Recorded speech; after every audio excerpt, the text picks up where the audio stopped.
I had been asking for an interview with then Secretary of State in the first Trump administration, then Secretary of State Mike Pompeo, for ages. And magically, while I was in Tehran, the State Department came back and said, we would love to give you an interview with the Secretary when you get back. So I was given 10 minutes to go to the State Department and interview him. He was very, very not happy to be asked about Ukraine. And so much so that they entered the interview early. So I thanked him, and he said nothing. He did this.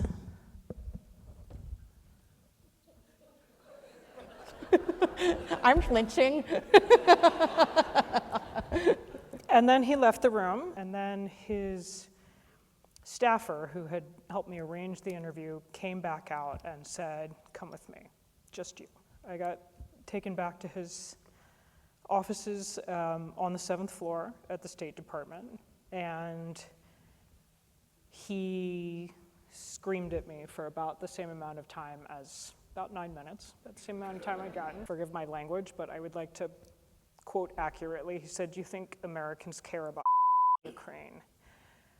And I said, yes, I do. And he said, could you even find Ukraine on a map? And I said, yes, I could.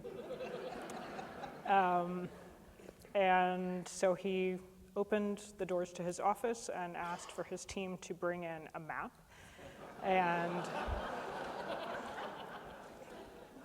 it was a strange map that had no writing on it at all, no borders drawn of just blobs of like continents. And I pointed to Ukraine, and he said, people will hear about this. And I said, yeah, they will.